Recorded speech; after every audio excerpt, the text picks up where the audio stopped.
Hello, I'm about to make some supper, but first I really need to talk about something. And sometimes you think that you have heard all kinds of stuff, but then you realize you've missed something for a long time.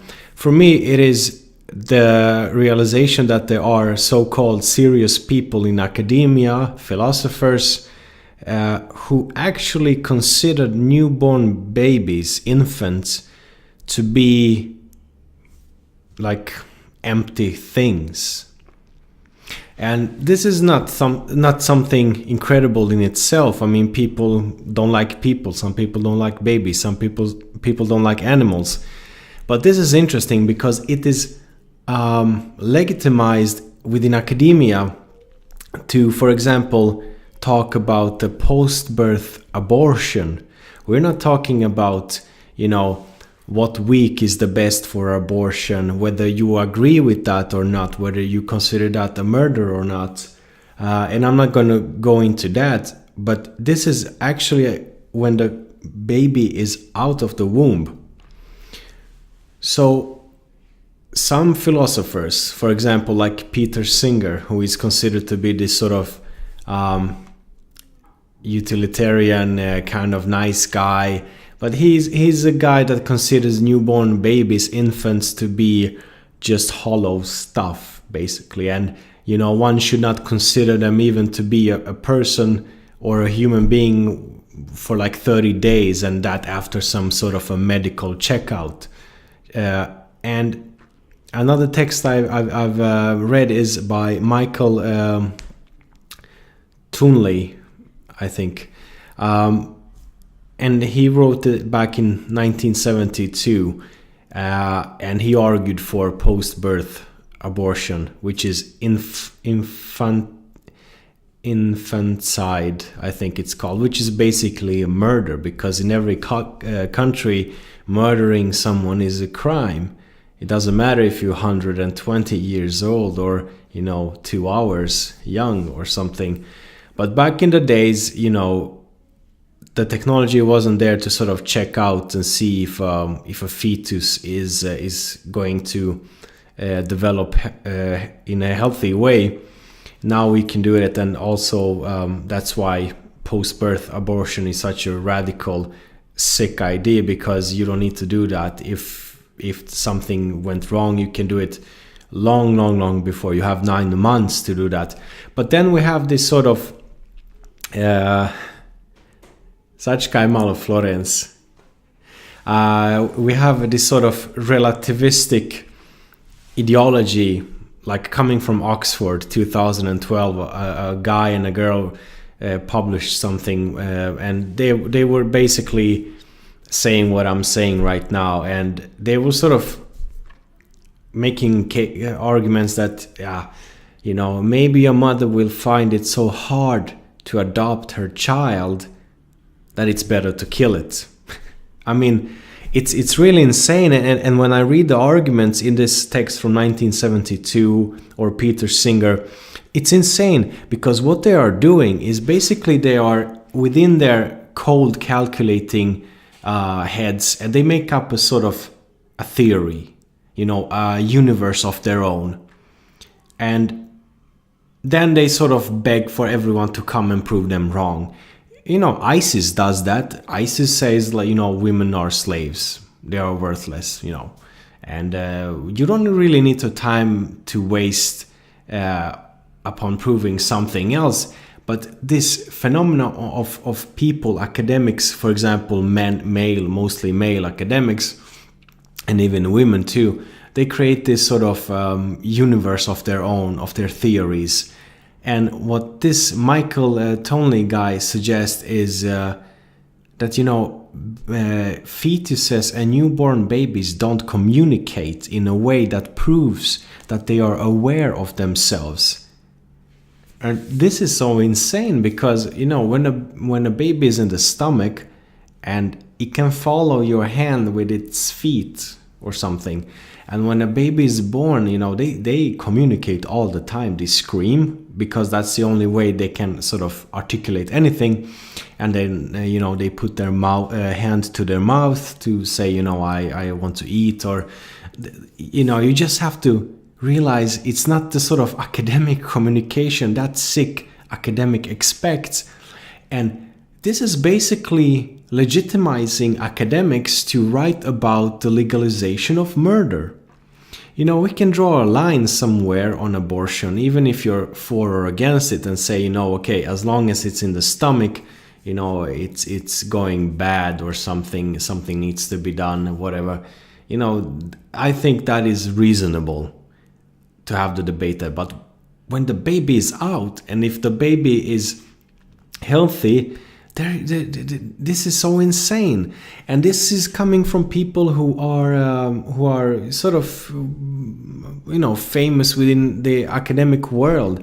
And I'm wondering what is promoting these ideas, what is basically justifying their ideas. Because I know that if I wrote a paper and that said basically there are two genders, I would be hanged. Or if I questioned the cultural Marxist ideas, like in Swedish universities, for example, you'd get a hard time. That's basically a fact. But writing about murder and legalizing murder and writing things that are not true, a fetus, an infant communicates. This is insane because, look, those people, they don't debate whether, when consciousness evolves. What is consciousness? When do you acquire it? Because when we go into that discussion, we enter solipsism and philosophy of consciousness. Joj, nemoj tu crtat, nemoj. Hajdi mami. Bravo. Because we can talk about, how can I prove that I am conscious or that you are conscious? You can't. So we can say we all live in a sort of non-conscious world, basically, like David Chalmers' example of the zombie thought experiment. So these philosophers who are pro-abortion, this is just gone crazy. You can maybe hear the baby. She dropped something and she's crying, and I'm talking about this. But I got so passionate about this. I have to do it. Because they don't talk about anything else than just protecting this idea of that it is okay to kill newborn babies. And it's totally insane, because that means that when a person is asleep, when a person is handicapped, injured, in a coma, you can kill that person because they are not aware that they are a continuum of consciousness. Maybe handicapped people can, injured people, old people, but that enters a very scary situation. Like, remember, I can't remember, but we have all read about it. If you know anything about history, race biology, which was common in the Western world between the wars, World War I and World War II. So basically, people went out to native people and said, "Oh, you can't, you don't know how to do mathematics. You can't prove to me you're intelligent, so you're an animal." And this is the same thing, because these kind of philosophers, they say that newborns have no consciousness, that they are nothing, basically. That's just putting their egoistic authority above this young child who has the potential to become whatever, in this world. And what's funny is because they never include themselves. So everyone or anyone who is advocating for murder never include themselves. So basically these people, hence they cannot prove to me that they are conscious at all. I can just go into solipsism and talk about, everything is inside our head. And, it's really hard to prove you're a conscious being at all. So maybe you can do a post-birth abortion many years later.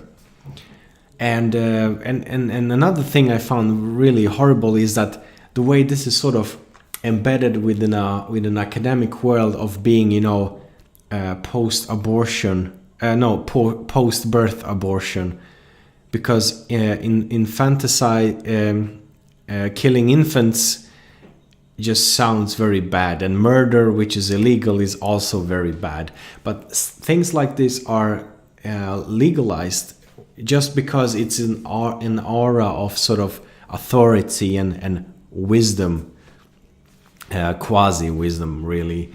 So basically it's like sitting at a big dinner party where everybody's dressed up, the food is expensive, everything is like royal, royal dinner. And people talk about disgusting things.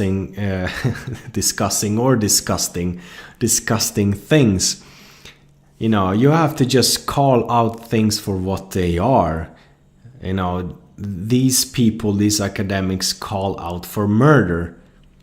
And in that, they are not different than any of those crazy extreme ISIS or religious fanatics, And another thing, which is, I just can't believe it, because whenever someone thinks that they have a theory that can be applied to both humans and animals, everyone, unborn, born, and old people, that person is insane, because you can't generalize so much. You can't, for the sake of a fun, entertaining discussion. But when you're serious about that, when you really have a theory and you call out other academics to be, to having pathos, to feel more than think, that's just crazy, because there is no explanation for some things. You care about your family first, you care about the people around you first, then you care about something else. Not all people, generally, that's the case. A mother of 2 cubs, a bear mother, would gladly kill me and eat me rather than see her kids starve. And I would probably do the same. And, I'm a vegetarian, so I come from this perspective that, animal life is sacred too.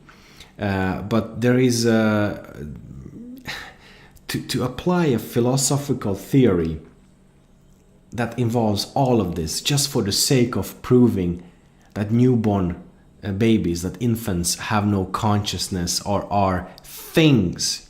This Michael Tonley, he refers to them as things. That's just sick. But it gets justified.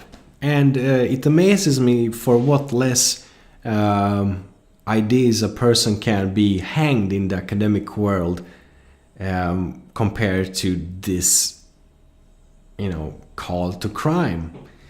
It's really insane. I am very shocked by this, because this is something shocking, but not really shocking, as one does not expect some people or certain fields of government-funded educational systems to be promoting these kinds of things. That's why it's shocking. Everybody has their right to think whatever they please to. But I'm also of the opinion that, as soon as someone thinks they know something that is universally applicable, you have to ask what's their goal, what's their main agenda. And with these people like Michael Tonley and Peter Singer, just to mention them, because Peter Singer is, he's all over. You can go and watch some TED videos with him. They can say things like that. They can, they have a green card for basically being open about murdering newborns. So imagine that arrogance you have as an academic. You come up with your own logical, mathematical conclusion, and then you sort of force it upon the world. No perspective from the mother, the father, the life, the reality that an infant communicates, feels pain, feels cold, is a developing human, kids develop very differently. Eventually, everyone becomes a person. I mean, a grown up. And to deny those things and say such things, I just ask myself, I have never thought the thought, basically. And here I am, reading this stuff and realizing that's a common thing. That's not philosophy. That's something perverted, basically. That's something perverted. Philosophy is the love of knowledge, and the love of knowledge has a purpose. And when that purpose becomes an agenda, everything from having a business philosophy to having a philosophy principle that sort of legalizes infancy, murder for infants, that those are two very different things. And I'm very shocked that the academic world does not call an apple, and calling out for murder for what it really is. That was that. So what do you think about this? Have you heard about this? For me, I missed this. I couldn't imagine this coming from certain approved thought facilities within our society. I could have imagined this coming from crazy people, basically. So that's that. Take care and all the best. Ciao.